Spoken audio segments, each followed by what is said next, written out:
चलिए आज हम पढ़ने वाले हैं trigonometry. Introduction of trigonometry class 10th का टॉपिक है ये। और ये सभी बोर्ड के लिए इंपॉर्टेंट है, चाहे यूपी बोर्ड हो, सीबीएसई हो, चाहे एसएससी बोर्ड। सभी बोर्ड्स के क्लास 10th के लिए ये इंपॉर्टेंट टॉपिक है क्योंकि बोर्ड में से काफ़ी कुछ आता है। ओके, इंट्रोडक्शन ऑफ ट्रिग्नोमेट्री, इसके बारे में हम लोग जानेंगे, इसको बेसिक से लेकर एडवांस तक समझेंगे, ठीक है, और इसको अच्छे से कवर करेंगे। ओके, तो चलिए शुरू करते हैं। देखो ट्रिग्नोमेट्री क्या होता है ये तो सब लोग पहले से जानते हो। ट्रिग्नोमेट्रिक रेशियो सबको पता होगा, क्लास 9 में पढ़ा होगा आपने। ट्रिग्नोमेट्रिक रेशियो कितने होते हैं? ये 6 होते हैं ना, sine, cosine, tangent, cotangent, secant और कोसिकेंट होते हैं, जिनको लोग नॉर्मली क्या जानते हैं, sine, cos, tan, cot, sec और कॉसेक की फॉर्म में पढ़ते हैं, है ना। तो ये 6 ट्रिग्नोमेट्रिक रेशियो होते हैं, इन्हीं के बारे में हम लोग पढ़ने वाले हैं। हिंदी मीडियम इंग्लिश मीडियम दोनों के लिए ये है, तो दोनों में ही बताएंगे ताकि दोनों को समझ में आए। ओके, दो वीडियो बना के कोई फ़ायदा नहीं है, इसलिए अब एक चीज़ जानो, ये जो साइन कॉस टेन दिए हैं, ठीक है, इन्हीं के अपोजिट होते हैं ये कॉट सेक और कॉसेक, है ना। इनको हम लोग कैसे लिखते हैं, देखो ऐसे। यहाँ पर क्या लिखा है? लिखा है साइन। साइन का अपोजिट क्या होता है? कॉसेक, है ना। कॉस का क्या होता है? सेक। और टेन का क्या होता है? कॉट। ओके, अब चलो हम लोग देखते हैं इनको। इनके अपोजिट होते हैं तो जाहिर सी बात है इनके अपोजिट्स के फॉर्मूले जाकर लिखते कैसे? जस्ट ऐसे तो लिखेंगे नहीं, सीधे सीधे, है ना। तो इनके अपोजिट्स के फॉर्मूले देखो कैसे होते हैं, है ना। देखो यहाँ पर ये लिखा हुआ है, अपोजिट्स के फॉर्मूले हम लोग लिखते हैं। जैसे लिखा है साइन थीटा, तो हम लोग साइन को क्या करेंगे? साइन को लिखेंगे ये। अगर साइन का अपोजिट होता है कॉसेक, तो साइन थीटा इज इक्वल हो जाएगा 1/कॉसेक, है ना। साइन का उल्टा कॉसेक होता है तो साइन का क्या हो जाएगा? 1/कॉसेक। इसी तरह कॉस का उल्टा क्या होता है? सेक, तो इसको लिखेंगे 1/सेक थीटा, है ना। और टेन का उल्टा क्या होता है? कॉट, तो टेन थीटा को क्या लिखेंगे? 1/कॉट थीटा। ओके, ये हो गया। फिर उसके बाद आता है, जैसे अब मान लो साइन कॉस टेन के तो हो गए, लेकिन अगर इनके अपोजिट लिखने हैं तो कैसे लिखेंगे? अगर हम लोग को लिखना है कॉट का अपोजिट, तो कॉट का अपोजिट 10 होता है, यानी कि इसको 1/10 लिख देंगे, है ना। और अगर हम लोग को लिखना है सेक का अपोजिट, तो सेक का अपोजिट क्या होता है? 1/कॉस, है ना। इसी तरह अगर कॉसेक का अपोजिट लिखना है तो यहाँ पे क्या लिखेंगे? कॉसेक थीटा का अपोजिट हो जाएगा 1/साइन थीटा। ओके, किसी के भी अपोजिट का फॉर्मूला कैसे लिखते हैं? इस टाइप से, है ना। बस टेन और कॉट के 2 एक्स्ट्रा फॉर्मूले होते हैं, उनको हम लोग कैसे लिखते हैं? देखो, जो 10 होता है ना, 10 वाला, ये 10 को हम लोग एक चीज़ और लिखते हैं, क्या? Sine theta upon cos theta, ये पढ़ा होगा, है ना। और कॉट क्या होता है? इसका अपोजिट होता है, तो उसको हम लोग क्या लिखेंगे? Cos theta upon sine theta, ठीक है। तो 10 के ये 2 एक्स्ट्रा हो गए, है ना। साइन अपॉन कॉस और कॉस अपॉन साइन, ये हो गए। टेन थीटा इज इक्वल 1/कॉट भी होता है, साइन अपॉन कॉस भी होता है। कॉट इज इक्वल 1/10 होता है और कॉस अपॉन साइन भी होता है। ओके, देखो बगल में क्या राइट एंगल ट्राइंगल बना हुआ है। इसमें देखो इसकी तीनों साइड्स के बारे में बताया गया है। राइट एंगल ट्राइंगल में जो सबसे बड़ी साइड होती है ना, इसको हम लोग क्या बोलते हैं? हाइपोटेनस इंग्लिश में, और हिंदी में क्या बोलते हैं? कर्ण, है ना। हाइपोटेनस को एस से हम लोग दिखाते हैं और कर्ण को के से। और ये वाली साइड जो है, जो 90 डिग्री का एंगल बनाती है, ये राइट एंगल ट्राइंगल है ना, तो इसमें एक एंगल राइट एंगल होगा। तो जो साइड राइट एंगल बनाती है, इसको हम लोग क्या बोलते हैं? परपेंडिकुलर, है ना। ये क्या होता है? ये परपेंडिकुलर, इसको पी से बोलते हैं। हिंदी में क्या बोलते हैं? लंब, यानी कि एल से दिखाते हैं। और इसका जो ये बेस है, ठीक है, ये वाली लाइन क्या होती है? बेस, तो इंग्लिश में बेस ही बोलते हैं, हिंदी में आधार बोलते हैं, ए से दिखाते हैं। अब हम लोग ये जो एंगल्स लिखे बगल में, sine cos tan cot sec cosec, इनको इसकी फॉर्म में कैसे लिखते हैं? इनके भी फॉर्मूलेज होते हैं। तो इसकी फॉर्म में लिखने के लिए एक मेथड है, याद करने के लिए। हिंदी मीडियम वालों के लिए अलग है, इंग्लिश वालों के लिए अलग है। देखो लिख रखा है मैंने, क्या लिखा है हिंदी मीडियम वालों के लिए? देखो हिंदी में क्या है, हम लोगों ने लंब कर्ण और आधार पढ़ रखा है ना, तो इसको कैसे याद रखेंगे? लाल बटे कक्का से याद रखेंगे, है ना। कैसे? देखो ध्यान से, यहाँ पर लिखा है साइन कॉस टेन, जस्ट इनके अपोजिट होते हैं, नी के नीचे लिख दो, ठीक है। पहले लिखो लाल बट्टे कक्का, लाल के ऊपर क्या लिखो? एल के ऊपर साइन, ए के ऊपर कॉस, इसके ऊपर टेन। जस्ट इनके अपोजिट नी के नीचे लिख दो, है ना। साइन के जस्ट अपोज में क्या है? कॉसेक है। कॉस के जस्ट अपोज में क्या है? सेक है। और टेन के जस्ट अपोज में क्या है? कॉट है। तो साइन का क्या होगा फॉर्मूला? साइन का फॉर्मूला जस्ट के सामने देखो, लंब अपॉन कर्ण हो जाएगा, है ना। तो कॉसेक का क्या हो जाएगा? कर्ण अपॉन लंब हो जाएगा, ऐसे याद रहेगा ना। लंब अपॉन कर्ण, कर्ण अपॉन लंब कॉसेक का। कॉस का क्या हो जाएगा? कॉस का हो जाएगा आधार अपॉन कर्ण, तो सेक का क्या हो जाएगा? कर्ण अपॉन आधार हो जाएगा। ऐसे याद रखोगे, कॉस का आधार अपॉन कर्ण, तो सेक का कर्ण अपॉन आधार। उसकी तरफ से देखेंगे, टेन का क्या होता है? लंब अपॉन आधार, तो कॉट का क्या हो जाएगा? आधार अपॉन लंब, है ना। इस तरह से याद रखोगे, इसके जस्ट सामने वाला हो जाएगा इसका फॉर्मूला, इसके जस्ट सामने वाला इसका फॉर्मूला हो जाएगा आधार अपॉन लैम्ब, है ना। इस तरह से हम लोग इसके ये फॉर्मूले याद रखेंगे इस वाले राइट एंगल ट्राइंगल के लिए।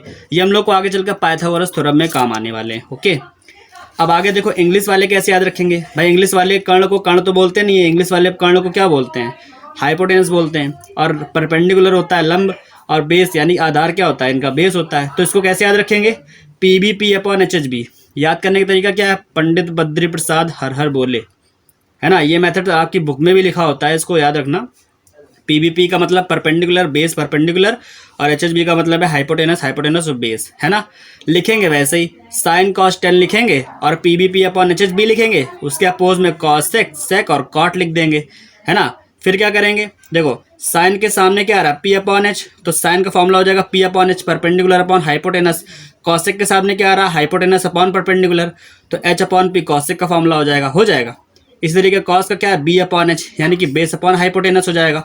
और सेक का क्या हो जाएगा, एच अपॉन बी यानी कि हाइपोटेनस अपॉन बेस, ये हो जाएगा सेक का फॉर्मूला, है ना। टेन का क्या आएगा, पी अपॉन बी यानी कि परपेंडिकुलर अपॉन बेस, और कॉट का क्या हो जाएगा, बेस अपॉन परपेंडिकुलर, हो जाएगा, हो गया इजली, है ना। इस तरह से हम लोग इसके पाइथागोरस वाले राइट एंगल ट्राइंगल की जो वैल्यूज होती हैं लंब कर्ण और आधार, इनसे जो फॉर्मूले बनते हैं वो हम लोग इस तरह से याद रखेंगे, है ना। इस तरह से याद रखेंगे। अगर लिखना चाहोगे तो क्या लिखोगे, साइन थीटा इज इक्वल लंब अपॉन कर्ण, ऐसे लिखोगे। कॉस इज इक्वल आधार अपॉन कर्ण, इसमें क्या लिखोगे, sine theta is equal P upon H, है ना। Cos theta is equal B upon H, ऐसे लिखेंगे। अब इसके क्वेश्चन करेंगे तब समझ में आएगा तुमको, है कैसे करेंगे, देखो ठीक है। तो हमने यहाँ पर छोटा सा लाल अपॉन कक्का बना लिया है। अब इसको क्या करेंगे, इसके फॉर्मूले लिखने के लिए हम लोग इसको सही इसके ऊपर साइन कॉस टेन लिख देंगे, है ना। लिखते हैं, चलो यहाँ पर लिखो साइन, चलो अब हम क्या करते हैं, इस लाल अपॉन कक्का को लिख देते हैं, इसमें साइन कॉस टेन को लिखते हैं, और हम लोग धीरे से इसके फॉर्मूले लिखेंगे, ठीक है। तो साइन कॉस टेन अपॉन, ये साइन का उल्टा क्या होता था, कॉसेक, इसका होता था सेक, और इसका होता था कॉट, है ना। अब इसके फॉर्मूला लिखेंगे, कैसे लिखते हैं, देखो देखो ध्यान से। जैसे हम लोगों ने यहाँ पे लिखा साइन थीटा, है ना। तो साइन इज इक्वल क्या होगा, लंब अपॉन कर्ण होता है, तो यहाँ पर लिख दो लंब अपॉन कर्ण, है ना। और अगर इसमें इंग्लिश में लिखना होता तो क्या होता है, यहाँ पर P B P upon H H B होता है ना। तो साइन के अपॉन में क्या होता है, पी कॉस और ये टेन, है ना। यहाँ पर क्या होता था, P B P upon H H B, है ना। तो यहाँ क्या होता है, कॉसेक और सेक और कॉट, है ना। इसी सेम चीज़ को हम लोग क्या लिखते हैं, साइन के लिए पी अपॉन एच लिखते हैं, है ना। तो यहाँ लिख दो पी अपॉन एच। अब बात करते हैं कॉस की। कॉस क्या होता है, आधार अपॉन कर्ण, है ना। आधार बटे कर्ण होता है, तो कॉस इज इक्वल हो जाएगा आधार अपॉन कर्ण, और यहाँ पे क्या हो जाएगा, बेस अपॉन हाइपोटेनस यानी कि बी अपॉन एच, ये हो जाएगा, है ना। अब बात करते हैं टेन की। टेन होता है लंब बटे आधार। टेन क्या होता है, लंब बटे आधार, और ये इंग्लिश में क्या हो जाएगा, P upon B perpendicular upon base, है ना। साइन कॉस टेन के लिए तो तीनों हो गए। अब हम लोग बात करते हैं कॉसेक सेक और कॉट की। कॉसेक के लिए इनके सामने वाले फॉर्मूले होंगे, जैसे कॉसेक के हम लोग लिखेंगे तो कॉसेक के लिए क्या आएगा, कॉसेक के लिए आएगा कर्ण अपॉन लंब, है ना। कर्ण अपॉन में लंब, यहाँ पे क्या हाइपोटेनस अपॉन परपेंडिकुलर, तो एच अपॉन पी हो जाएगा कॉसेक के लिए, है ना। इसी तरह नीचे देखो ये सेक के लिए क्या, कर्ण अपॉन आधार आएगा, है ना। तो यहाँ पे लिखो सेक के लिए क्या आएगा, कर्ण अपॉन आधार। अगर इसमें लिखे तो एच अपॉन बी हो जाएगा, है ना। और यहाँ पर कॉट के लिए आधार अपॉन लंब है, तो क्या करेंगे, कॉट के लिए जब आधार अपॉन लंब है तो इसमें क्या होगा, base upon perpendicular B upon P, ये हो जाएगा। ये इसके हो गए फॉर्मूले, sine cos tan cot sec cosec के लंब और वो लंब कर्ण और आधार वाले फॉर्मूले हो गए, है ना। इनको याद करने का तरीका बता दिया, लाल बटे कक्का से याद रखना है हिंदी वालों को, इंग्लिश वालों को P B P upon H H B Pandit Badri Prasad हर हर बोले वाले मेथड से याद रखना है, ओके। अब हम लोग एक चीज़ और रिवाइज कर लेते हैं, वो क्या है, वो है पाइथागोरस थ्योरम। पाइथागोरस थ्योरम सबने 9th में पढ़ी होगी, है ना। 9th में सबने पढ़ी होगी, अच्छे से सब जानते होंगे कि पाइथागोरस थ्योरम क्या होती है, राइट एंगल ट्राइंगल के लिए होती है। ये राइट एंगल ट्राइंगल बना हुआ आप लोगों के सामने, ये लिखा है कर्ण यानी कि हाइपोटेनस, और ये है लंब यानी कि परपेंडिकुलर, और ये है आधार यानी कि बेस, है ना। तो पाइथागोरस थ्योरम क्या होती है, हाइपोटेनस यानी कर्ण का square is equal perpendicular square plus base square, यानी कि लंब का स्क्वायर प्लस आधार का स्क्वायर होता है।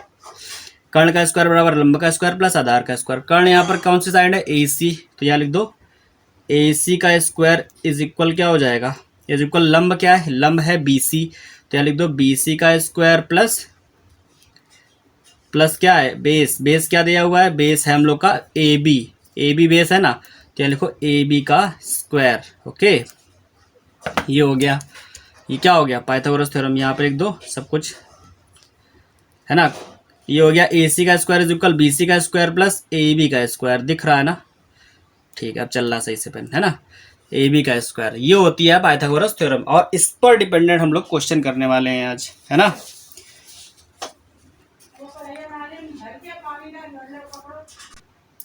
तो चलिए अब हम लोग इसके क्वेश्चन करते हैं कुछ, और जानते हैं बेसिक्स के क्वेश्चंस कैसे होते हैं, है ना। चलो देखो इसका क्वेश्चन नंबर फर्स्ट, जैसे हम लोग ये फॉर एग्जांपल एक क्वेश्चन ले लेते हैं, ये वाला क्या दिया है, यहाँ पर लिखा हुआ है इफ़ 10a इज इक्वल 9/40 हो तो साइन ए और कॉस ए का वैल्यू फाइंड करेंगे। ठीक है, हम लोग को ये उसी मेथड से करना जिस मेथड से अभी हम लोगों ने पाइथागोरस थ्योरम वाले लंब कर्ण आधार वाले लिखे हैं ना, वो सब चीज़ों से। पहले हम लोग एक राइट एंगल ट्राइंगल बनाएंगे और देखेंगे कि यहाँ पर 10a इज इक्वल क्या है ना। तो देखो 10a इज इक्वल लिखा है 9/40। अब ये बताओ जरा 10a क्या होता है, लंब बट्टे कर्ण वाले में यानी कि लाल बट्टे कक्का में 10 का क्या वैल्यू होता है, 10 का होता है लंब अपॉन आधार, इंग्लिश में क्या बोलते हैं इसको, परपेंडिकुलर अपॉन बेस, है ना।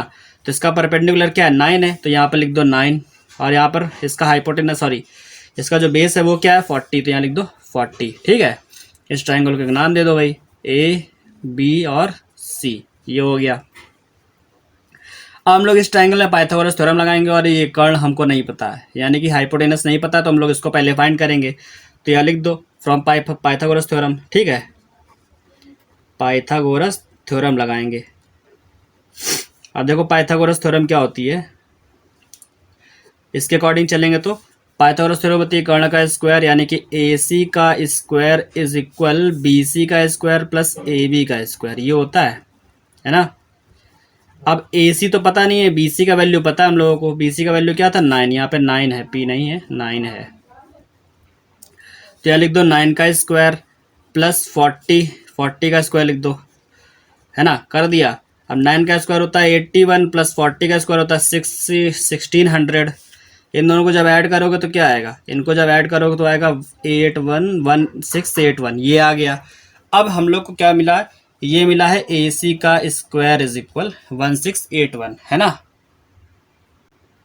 और ये जो लिखा है 1681 ये होता है 41 का स्क्वायर, तो AC स्क्वायर इज इक्वल हो गया 41 का स्क्वायर। अब ये 41 स्क्वायर से स्क्वायर कैंसिल, AC का वैल्यू क्या आया, AC इज इक्वल आया 41, और AC है क्या, AC है हमारा हाइपोटेनस, तो ये 41 आ गया।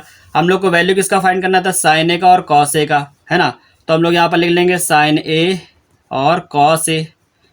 अब ये बताओ साइन ए को क्या कहते हैं हम लोग, साइन ए को बोलते हैं परपेंडिकुलर अपॉन हाइपोटेनस यानी कि लंब बटे कर्ण, ये है ना। तो इसका परपेंडिकुलर क्या है, ये 9 है, 9 लिख दो। इसका कर्ण क्या है, कर्ण हाइपोटेनस क्या है 41 लिख दो। इसी तरह कॉस में क्या होता है, आधार बटे कर्ण होता है ये, है ना, यानी बेस अपॉन हाइपोटेनस। तो बेस क्या है इसका 40 है, 40 लिख दो। हाइपोटेनस कर्ण क्या है 41, तो ये 41 लिख दिया, है ना। ये दोनों हम लोग की यही क्या है आंसर है। तो बेसिक क्वेश्चन जो है इस तरह से होता है इसका, है ना। बेसिक क्वेश्चन क्या है, यानी कोई वैल्यू दे रखा होगा, बाकी किसी ना किसी के वैल्यू पूछ रहा होगा, तो हम लोग इसी ट्राइंगल में वैल्यू रख करके इसके तीनों ये पार्ट फाइंड कर लेंगे, यानी कि इसका लंब, परपेंडिकुलर हो गया, हाइपोटेनस और बेस, ये तीनों फाइंड कर लेंगे तो हम लोग किसी का भी वैल्यू निकाल सकते हैं इस तरीके से, है ना। एक क्वेश्चन देखो और दिया हुआ है, नीचे लिखा इन ट्राइंगल ABC अगर C इज राइट एंगल हो।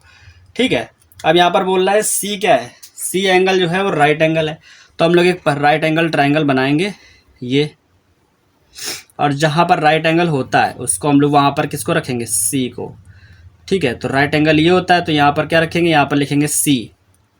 और AB कहाँ रख सकते हैं फिर हम लोग, यहाँ पर लिखेंगे, फिर क्या लिखेंगे, यहाँ पर A और यहाँ लिखेंगे B, ABC हो गया ट्राइंगल, C राइट एंगल पर है। अब देखो AB का वैल्यू 26 दे रखा है, तो A और B यानी कि हाइपोटेनस 26 दे रखा है, और AC दे रखा है, AC ये 10 है। BC फाइंड करना और 10B का वैल्यू फाइंड करना है, BC फाइंड करना और 10B का वैल्यू फाइंड करना है ना। तो इसको जो कैसे करेंगे, ये हम लोग को राइट एंगल ट्राइंगल दिख रहा है, तो इसमें हम लोग क्या करेंगे, पाइथागोरस थ्योरम लगाएंगे, है ना। पाइथागोरस थ्योरम लगाओ। जब पाइथागोरस थ्योरम लगाओगे तो क्या हो जाएगा, कर्ण का स्क्वायर, यानी कि इसमें कर्ण क्या है, ए बी है, तो ए बी का square is equal perpendicular square यानी ए सी स्क्वायर प्लस बेस क्या है इसका, बी सी, तो बी सी का स्क्वायर हो जाएगा, बी सी का स्क्वायर हो गया है ना। अब देखो पर इसका जो वो है हाइपोटेनस क्या 26 है, तो 26 का स्क्वायर कर दो, इज इक्वल ए सी क्या है 10, तो 10 का स्क्वायर 100, सॉरी 10 का स्क्वायर करो प्लस बी सी स्क्वायर लिख दो, है ना। अब देखो स्क्वायर तो तुम लोग को पता ही होना चाहिए, 26 का स्क्वायर कितना होता है, 676 होता है ना। और यहाँ पर आया ये 10, 10 का square 100 plus B C square. अब देखो बी सी का जो स्क्वायर है इसको यहीं रखो, 100 को उधर भेज दो, तो बी सी का स्क्वायर इज इक्वल हो जाएगा 676 माइनस 100, है ना। और जब इन दोनों को लेस करोगे तो ये क्या आएगा, ये आएगा 576 आएगा, और जो बी सी स्क्वायर हम लोग को मिला 576, ये 576 जो होता है ये होता है 24 का स्क्वायर, स्क्वायर से square cancel, B C is equal आया 24। ठीक है, देखो बी सी का वैल्यू मिल गया हम लोग को, तो एक आंसर तो आ गया, बी सी का वैल्यू ये है। अभी हम लोग को 10 बी का वैल्यू चाहिए था, बेस पता था, बेस हम लोग को बी सी था, ये 24 आ गया। 10 बी का वैल्यू कैसे फाइंड करेंगे, यहाँ लिखो 10 बी इज इक्वल, 10 होता क्या है, 10 होता है परपेंडिकुलर अपॉन बेस यानी एल अपॉन ए, है ना। परपेंडिकुलर अपॉन बेस होता है जिसको हम लोग लंब बटे आधार जानते हैं, है ना। तो इसको कैसे लिखेंगे, यहाँ देखो इसका परपेंडिकुलर है यहाँ पर 10, तो यहाँ लिखो 10 अपॉन में बेस, बेस क्या है 24, तो यहाँ लिख दो 24, तो ये हो गया 10 बी का आंसर और ये बी सी आ गया। ओके, सारे आंसर आ गए, है ना। तो जाने राइट एंगल ट्राइंगल को हम लोग कैसे सॉल्व करते हैं, बेसिक्स के फॉर्म में इस तरह से हम लोग पाइथागोरस थ्योरम लगा करके और लंब कर्ण वाले फॉर्मूले यूज करके इस तरह से बेसिक्स क्वेश्चन करते हैं। इस टाइप के क्वेश्चन जो हैं कभी कभी ऑब्जेक्टिव्स में आ जाते हैं बोर्ड एग्जाम में, तो इनको करना जरूरी है, और अगर एक दो कर ले तो बाकी सारे कर लोगे। ओके, हम लोग आते हैं इसी के कुछ और अच्छे अच्छे क्वेश्चंस पर। देखो जरा यहाँ पर क्या है, यहाँ पर साइन ए इज इक्वल 1/3 दे रखा है और पूछ रहा है कि जो ब्रैकेट में पूरा लिखा है इस पूरे का वैल्यू फाइंड करो। इस पूरे का वैल्यू फाइंड करने से पहले हम लोग को इन सब की अलग अलग वैल्यू पता होनी चाहिए, यानी कॉस की पता होनी चाहिए, कॉसेक की, टेन की, सेक की, सबकी पता होनी चाहिए, है ना। तो देखो सबसे पहले हम लोग क्या करेंगे, राइट एंगल ट्राइंगल में रख करके परपेंडिकुलर हाइपोटेनस और बेस का वैल्यू फाइंड करेंगे। Sine A is equal given है ना, तो यहाँ लिख लो क्या लिखा है, साइन ए इज इक्वल क्या है 1/3, ये है ना 1/3। या अब देखो ये होता क्या है साइन में, ये होता है लंब बटे कर्ण, यानी कि लंब क्या होता है परपेंडिकुलर अपॉन हाइपोटेनस, ये दे रखा है। तो राइट एंगल ट्राइंगल बना लो, एक बनाओ। अब इसमें क्या करो, इसमें रख दो, इसमें क्या इसका वैल्यू रखो, इसका परपेंडिकुलर क्या 1 है तो 1 रखो यहाँ पर, बेस क्या सॉरी हाइपोटेनस क्या 3, तो यहाँ लिखो 3, है ना। हम लोग को वैल्यू फाइंड करना है इसका, तो यहाँ पर रख दो ए बी और सी, इसको भी नाम दे दो भाई, लिखने में ताकि दिक्कत ना हो। अब हम लोग पाइथागोरस थ्योरम लगाएंगे, है ना। फिर से क्या करेंगे, पाइथागोरस थ्योरम। पाइथागोरस थ्योरम क्या होती है, परपेंडिकुलर स्क्वायर यानी कि A C square is equal, sorry hypotenuse square is equal होता है बी सी स्क्वायर, परपेंडिकुलर का स्क्वायर प्लस बेस स्क्वायर, यानी कि बेस ये क्या है ए बी है ना। अब देखो हाइपोटेनस दे रखी है 3, तो यहाँ लिख दो 3 का स्क्वायर, ये परपेंडिकुलर क्या है 1, तो 1 का स्क्वायर तो 1 ही हो जाएगा, प्लस बेस में क्या है ए बी है तो ए बी को वैसे ही लिख दो। अब क्या करेंगे, 3 का स्क्वायर तो भैया 9 हो जाएगा, इज इक्वल में यहाँ पर 1 है, 1 इधर आ जाएगा तो माइनस का हो जाएगा, यहाँ बचा ए बी का स्क्वायर, यहाँ पर हो गया 8, यहाँ हो गया ए बी का स्क्वायर, है ना। अब क्या करेंगे, ए बी का स्क्वायर हटाएंगे तो यहाँ पर लग जाएगा रूट 8 को हम लोग लिख देंगे 4 × 2 और यहाँ पे हो जाएगा ए बी, तो 4 जो है वो 2 का स्क्वायर रूट होता है, बाहर आ जाएगा, तो ये हो जाएगा 2√2 और ये हो जाएगा ए बी। तो ए बी का वैल्यू क्या आया 2√2, ए बी था क्या, ए बी क्या था, ए बी था इसका बेस, तो बेस आ गया 2√2, है ना। अब देखो cos A, cosec A, tan A और सेक ए, इन सब का वैल्यू पहले फाइंड करेंगे हम लोग, है ना। तो कैसे होगा, देखो सबसे पहले हम लोग क्या करेंगे, साइन का वैल्यू हमको पता ही था, तो कॉसेक का क्या आ जाएगा, साइन का वैल्यू पता था तो कॉसेक का क्या आएगा, कॉसेक का हो जाएगा साइन का उल्टा, यानी कि 3/1, साइन का 1/3 था तो उसका 3/1 यानी कि 3 हो जाएगा ओनली, है ना। कॉसेक का आ गया, और कॉस का फाइंड करेंगे। कॉस क्या होता है, आधार बटे कर्ण, आधार अपॉन कर्ण होता है, आधार का अपॉन मतलब बेस अपॉन हाइपोटेनस, है ना। तो बेस क्या है इसका, बेस है 2√2, हाइपोटेनस है 3, ये लिख दिया। 10 का वैल्यू फाइंड करो, देखो कॉस का पता लगा, सेक का भी पता करना था, तो सेक का यहाँ लिख दो, सेक ए का वैल्यू क्या आएगा, सेक का वैल्यू इसका उल्टा, ये भाई कॉस का अपोजिट होता है ना, तो 3/2√2 हो जाएगा, जो कॉस का उस वैल्यू को उल्टा कर दो। फिर और किसका फाइंड करना था हम लोग को, टेन का। जब ये चारों पता चल जाएंगे तो इसमें पुट कर देंगे, इसको सॉल्व करेंगे। फिर टेन ए का, टेन क्या होता है, टेन होता है लंब अपॉन आधार, यानी कि परपेंडिकुलर अपॉन बेस। इसका लंब क्या है, इसका लंब है 1 अपॉन बेस क्या है 2√2 है। ठीक है, तो ये चारों वैल्यूज़ हम लोग को पता चल गई। अब हम लोग इसमें पुट कर देंगे और इसका वैल्यू फाइंड करना था, आ जाएगा हम लोग को ईजिली, है ना। तो देखो करते हैं, अब क्या करेंगे, इसका वैल्यू उठा करके पुट करते हैं। चलो अब देखो हम लोग क्या करेंगे, इस चीज़ को पहले एक नोट कर लेते हैं। जैसे क्या लिखा है ऊपर, कॉस ए लिखा है ना, तो यहाँ लिखो कॉस ए इंटू कॉसेक ए है ना। फिर क्या है, टेन ए है, तो यहाँ लिखो टेन ए और इंटू में क्या है, सेक ए, है ना। सबके वैल्यूज़ पता है हमको, सबके वैल्यूज़ हम लोगों ने यहाँ लिखे हुए हैं।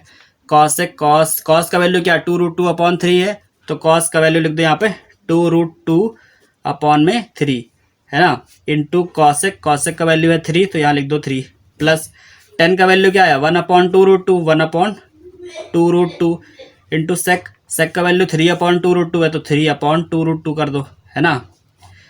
अब क्या करेंगे, इसको सॉल्व करेंगे, आंसर निकालेंगे। देखो ध्यान से, इस 3 से ये 3 कैंसिल हो गया, बचा क्या यहाँ पे आया 2√2 आया, प्लस यहाँ पर क्या करो, अपॉन में 2√2 का मल्टीप्लाई करा जरा इन दोनों का, तो 2 × 2 4 हो गया, √2 × √2 2 हो गया, तो 4 2 8 हो गया, 3/8 आया, है ना। अब आगे देखो, 8 का एलसीएम ले लेंगे, जब एलसीएम लेंगे तो इसका यहाँ पे मल्टीप्लाई हो जाएगा, 16√2 और प्लस 3 ये आ जाएगा, और यही क्या है, यही हमारा आंसर है। चाहो तो और भी सॉल्व कर सकते हो, या तो यही आंसर लिख सकते हैं। ओके, यही क्या है, आंसर है। ठीक है, तो देखो हम लोगों ने बेसिक वाले कुछ क्वेश्चन करे, इसका भी बेसिक पढ़ा है, तो हम लोग बेसिक के ही क्वेश्चन करेंगे, है ना। अब हम लोग नेक्स्ट वाले वीडियो में क्या करेंगे, इसके और क्वेश्चन करेंगे, ठीक है। और इसका बेसिक्स का जो एक्सरसाइज की जो 8.1 है, इसको पूरी तरह से ख़त्म करेंगे। क्या कहते हैं, अगले वीडियो में इस पूरी एक्सरसाइज को ख़त्म कर देंगे, है ना।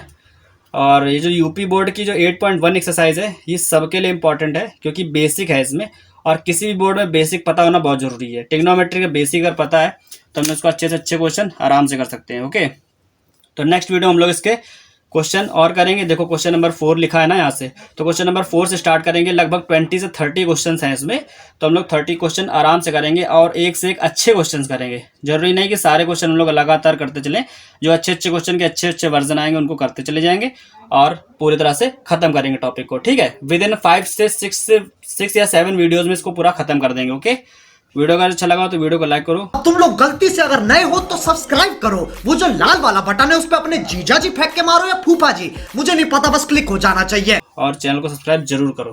तब तक के लिए गुड बाय, टेक केयर।